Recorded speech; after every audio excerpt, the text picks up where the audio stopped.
కూటమి పార్టీ వాళ్ళు ప్రజలకు ఏం చేస్తామని అధికారంలోకి వచ్చారో, అధికారంలోకి వచ్చాక ప్రజలకు ఏం చేస్తా ఉన్నారో ఒకసారి ఈ వీడియో చూడండి. ఇప్పుడు జగన్ ఉండగా ఆ మనిషికి 18,000 వేస్తున్నాడు కదా, ఆడొచ్చే డబ్బులతోనే మేము బిడ్డలన్నా సాపుకుంటున్నాం.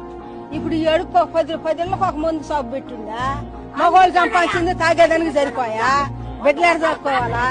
ఆయన ఎందుకు ఇచ్చినాడు కందిపప్పు, నేను అన్ని తగ్గిస్తానన్నాడు. ఇప్పుడు 200 కందిపప్పు ఎంత కొని మేము 4-5 బిడ్డలు ఉండేవాళ్ళు సాపుకోవాలా? ఇంటికి 3 గ్యాసులు అన్నాడు, అవి ఎట్ట పోయినాయో. ఆడ మనిషికి 15 నెలకు 1500 వేస్తామన్నాడు, అవి ఎట్ట పోయినాయో. నేను అందరికి మేలు చేసేస్తాను. యా మేలు ఆయన చేసేది ఇదా? ఆవిడ ఆవేదన ఏంటంటేనండి, జగన్మోహన్ రెడ్డి గారు ఉన్నప్పుడు ఊరు చివరిని ఎక్కడో ఒక మందు షాప్ ఉండేది.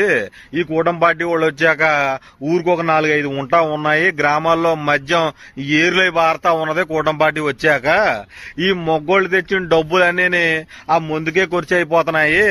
ఇంట్లో కూరగాయలు కొనుక్కోవాలన్నా, నూనె కొనుక్కోవాలన్నా రేట్లు ఎక్కువ పెరిగిపోయినాయి. మాకు గడవట్లేదు, కూటమి పార్టీ వాళ్ళు మా మీద పెద్ద భారం వేస్తారని ఆవిడ బాధపడతా ఉన్నారన్న మాట. ఇంకా అయిపోలేదు. ఈ వీడియో కూడా ఒకసారి చూడండి. మరి ఫ్రీ బస్సులు రావట్లేదా?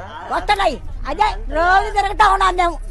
ఛార్జీ లేకుండా తిరుగుతున్నాం అయ్యా. ఫీ బస్సులా, ఆయన వేసిన బస్సులా, ఫీ బస్సులా జంగపోయే అదే నాకు గుళోయిడైనా దోషిపో జంగం చెప్పాడు ఆయన.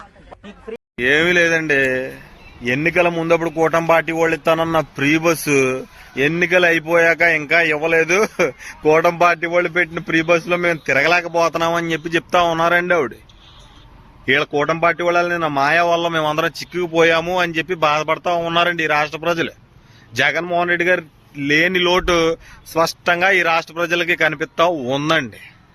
ఇంకా ముందు ముందుకి మా జగన్మోహన్ రెడ్డి గారు విలువేంటో, ఆయన ఈ రాష్ట్ర ప్రజలకి ఏం చేశారో, ఈ రాష్ట్రానికి ఏం అభివృద్ధి చేశారో ముందుకి మన రాష్ట్ర ప్రజలు ఖచ్చితంగా జగన్మోహన్ రెడ్డి గారి విలువ తెలుసుకుంటారండి. మరి ఉంటానండి.